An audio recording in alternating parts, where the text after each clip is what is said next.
Pregnant and feeling a little lost on where to start to make the 7,000 images you've pinned on Pinterest into your dream nursery? I'm going to share the 5 most common nursery design mistakes so you can move forward with confidence and pride in the room you're creating for your little one. It's a hefty weight we bear as moms. And when I first started designing my nursery for my little guy, I felt overwhelmed and anxious. I really didn't want to screw it up, and I felt like this was the first real test for me as a mother. And it took one of my design friends to tell me, Gabby, you're an interior designer. You can approach this like any other project you take on, which is exactly what I did. And through this process, I figured out a lot of design mistakes that I repeated over and over again. I'm breaking down these common nursery design mistakes today. But first, make sure to give this video a thumbs up if you like this type of content. And if you haven't subscribed yet, hit the subscribe button and the bell below to be notified every time I post a new video on designing and building your dream home. Comes out every Thursday. Number 1, jumping right into what it looks like. One of the biggest design mistakes I find, not just for nurseries, but all spaces, is jumping right into what it looks like and mirroring images that we find online before we walk through a checklist of what we are trying to achieve in our own space. When we do this, we are making design decisions that are based on our likes and our desires versus our need to haves. This comes from not creating a priority list.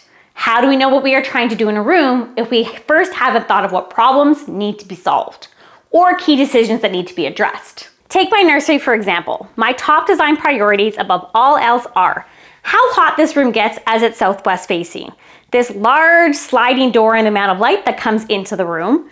Babies like darkness after all. I need to find a better way of distributing the air that comes from this one vent along the exterior wall into the rest of the space. The closet has no storage and right now is filled with stuff, but is also absolutely useless. All it has is this lovely rail, and that's about it. The room sits above the living room below, which is a double volume space and houses our TV, so sound is a definite concern. Yes, I obviously want it to be beautiful and dreamy, but if I focus only on what it looks like without considering these key decisions, there's a huge probability I won't design for them, and I'll have a whole bunch of problems on my hands that were never truly addressed. Number 2, forgetting that a nursery needs to be functional. There are 4 main functions in a nursery: sleep, nursing, changing dressing, and later on down the road, engagement. And for each one of these, there are needs for this function to occur properly, and there are relationships between each one. Nursing relates directly to sleeping, sleeping relates directly to changing and dressing, and engagement relates to nursing. A well-designed room has adjacencies from one function to the next that creates flow and ease within a room. A poorly designed room has situations where the crib is behind the door so you can't peek in to check on baby and bangs the crib when the door is opened. Drapes that cannot be fully closed because large chunky furniture blocks visibility. Too far of a distance from the nursing chair to the crib. Crib in front of the window, which can create a draft. A place for nursing needs and products not taken into consideration. Everything tucked away versus being within arm's reach or easily accessible. When we are designing the layouts of our nurseries, we are first considering the room's shape and access points, and then plotting the furniture so that the key adjacencies and relationships tie together to create an efficient triangle movement within the space.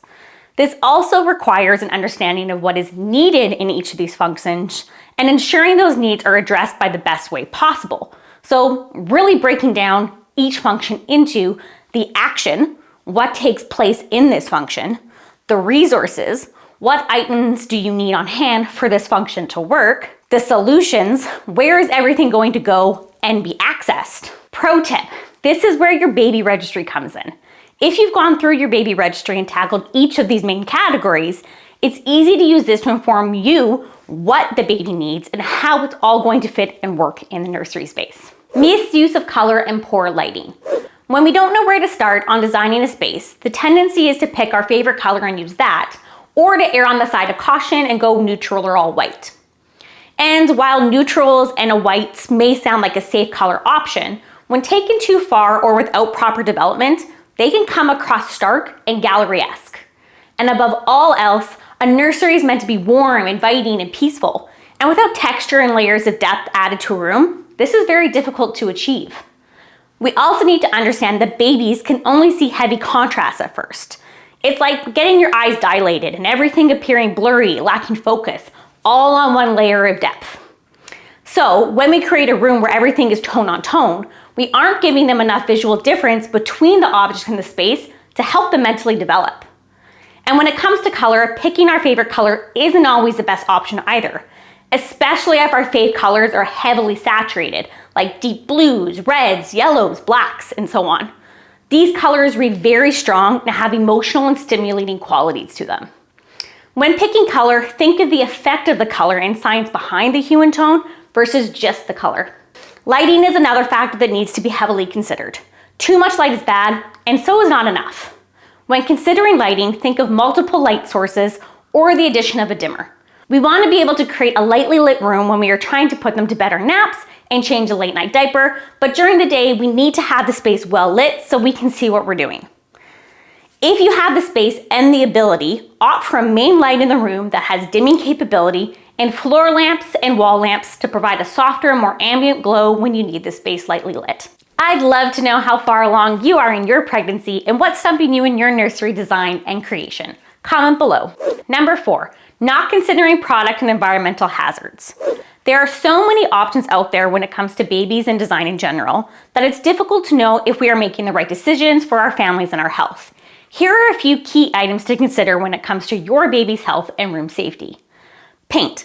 Low VOC or no VOC is critical. One for your health as the pregnant mama, but also for off-gassing in the room later on. Exposed cords at some point, that baby is going to start crawling, and exposed cords are dangerous. Anchoring things to walls. Babies will start to climb and using furniture to pull themselves up. Heavy pieces should be anchored to walls. Avoid mounting anything to walls but the crib, as it could be pulled down or fall off. Avoid heavy objects on cabinets or tables, as they will get pulled down. Loose fabrics and textiles should be limited. Nothing goes in the crib, and blankets and throws should be limited to avoid potential choking hazards. Number 5, design a space that appeals only to us. In a world of images, the focus becomes the beauty, and we are drawn into recreating these dreamy room vibes and aesthetics in our own space because we too want a beautiful baby nursery.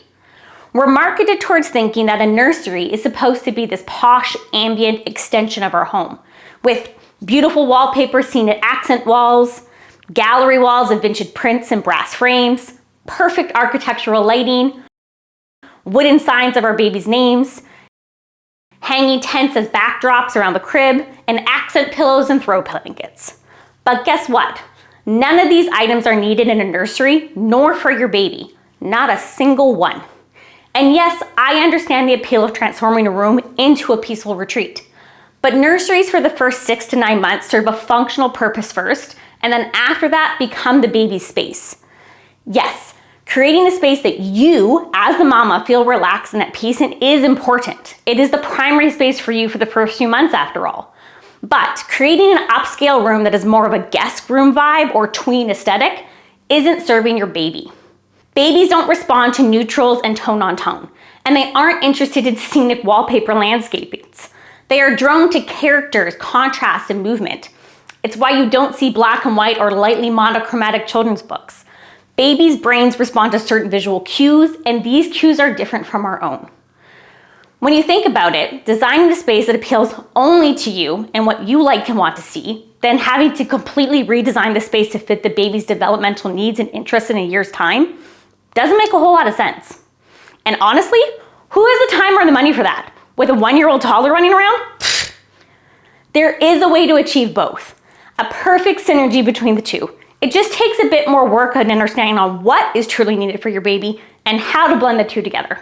All of these mistakes are understandable. We don't know what we don't know. So we turn to online resources like Pinterest, Instagram, YouTube to fill in the pockets for us. But in my own experience, the more scouring and searching I did, the deeper down the rabbit hole I fell, and the more I felt confused and lost. How do I know what's needed? How do I know which option is best?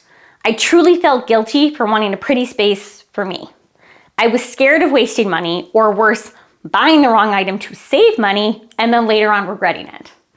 The more I searched, the more anxious I felt about bringing a new life into this world. All of these thoughts and more.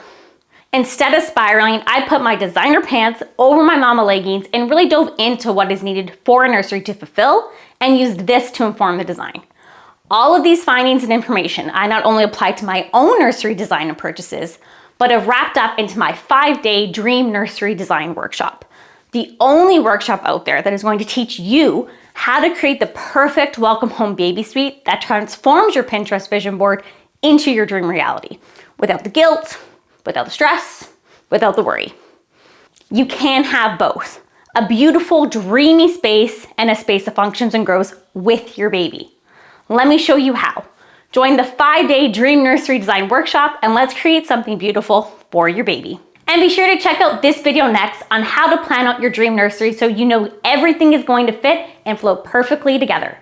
Thank you so much for watching. I can't wait to read your comments and find out how far along you are in your pregnancy. I'll see you next week.